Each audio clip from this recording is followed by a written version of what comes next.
नमस्कार मित्रांनो, मी जयेश गांगुर्डे तुम्हा सर्वांचं स्वागत करतो पुन्हा एकदा. आज आहे दिवस दुसरा 2 जुलै 2025.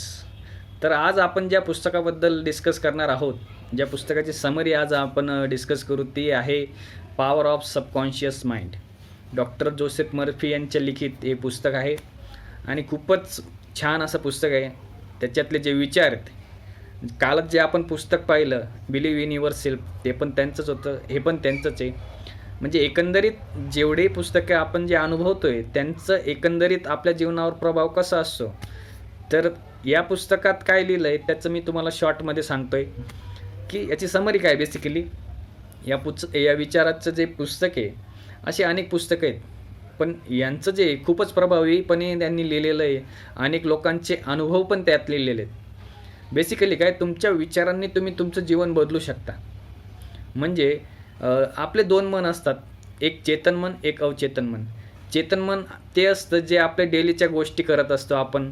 आपलं जे डेलीचे निर्णय असतील, छोटे मोठ्या गोष्टी असतील आणि जागृत अवस्थेत केलेल्या ज्या काही गोष्टी असतील त्या आपल्या चेतन मन करत असतं. आणि अवचेतन मन ते असतं जे आपण झोपलेले असताना किंवा आपल्या न कळत ज्या गोष्टी आपण करत असतो.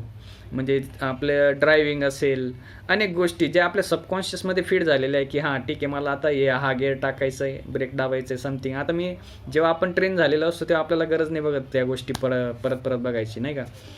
तर ते असतं सबकॉन्शियस माइंड.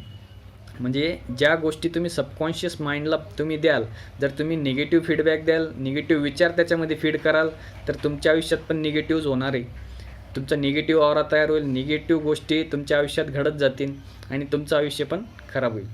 दुसरं, जर तुम्ही पॉझिटिव्ह विचारांनी त्याला भरलं सबकॉन्शियस माइंडला, तर तुमच्या आयुष्यात पण खूप पॉझिटिव्ह बदलाव होतील. तुमचा आत्मविश्वास वाढेल, तुमची भीती, चिंता या गोष्टी दूर होतील. त्यासाठी 2-3 गोष्टी. त्याआधी तुम्हाला तुमचं जे फ्रेंड सर्कल आहे ते सकारात्मक विचार असणाऱ्या मित्र तुम्ही जोडा, त्या फ्रेंड सर्कलमध्ये राहा. म्हणजे लोक म्हणतात ना की जर तुम्ही 10 श्रीमंत लोकांमध्ये राहिले तर पुढचे श्रीमंत व्यक्ती तुम्ही असाल. तुम्ही 10 विचारवंतांमध्ये राहिले तर पुढचे विचारवंत तुम्ही असाल. अशा अनेक गोष्टी आहेत. म्हणजे काय, तुमचं जे सर्कल आहे, तुमचं जे आजूबाजूचं नेचर आहे, तुमचं आता आजूबाजूचं जे वातावरण आहे ते पॉझिटिव्ह असणं खूप गरजेचं आहे. आणि जर नसेल तर आपल्याला स्वतःला आतून असणं आधी खूप गरजेचं आहे. स्वतःवरचा विश्वास असणं खूप गरजेचं आहे, भगवंतावर विश्वास असणं खूप गरजेचं आहे आणि स्वतःला पॉझिटिव्ह विचारांनी भरणं खूप गरजेचं आहे. म्हणजे त्यासाठी तुम्हाला पॉझिटिव्ह अफर्मेशन्स असतील आणि पॉझिटिव्ह विचार हे तुम्हाला करायला लागणं गरजेचं आहे. त्यासाठी काय करायचं आहे की तर त्याच्यामध्ये अनेक अनुभव दिले आहे. म्हणजे विचारांनी तुम्ही तुमचं आरोग्य बदलू शकता. पैशांबद्दल काही आर्थिक असतील तर अशा गोष्टी तुम्ही बदलू शकता. तर म्हणजे प्रत्येक क्षेत्रातली गोष्ट तुम्ही फक्त विचारांनी बदलू शकता. म्हणजे असं नाही म्हणते की विचार करा की मला बॉडी बनवायची, जिमच्या बाहेर उभा आहे आणि तुमची बॉडी बनेल, तर असं नाही. तर याचा अर्थ काय की तुम्ही विचार करा सकारात्मकतेने, त्या गोष्टीबद्दल विचार करा, त्या गोष्टीबद्दल पॉझिटिव्हली विचार केल्यानंतर ते तुमच्या माइंडमध्ये फीड करा की या गोष्टी मी करू शकतो, ठीक आहे ना. आणि हळूहळू त्या गोष्टी करायला सुरुवात करा.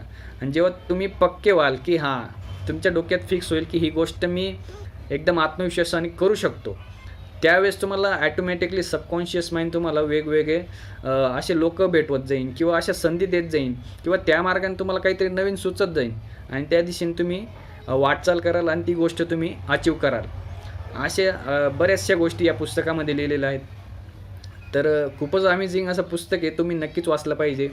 वाचायला वेळ नसेल तर ऑडिओ बुक असतील तर ऑडिओ बुक यूट्यूबवर फ्री आहेत, त्या तुम्ही ऐकू शकता. किंवा बुक समरी असतील. मी तर अजून सुरुवात आहे.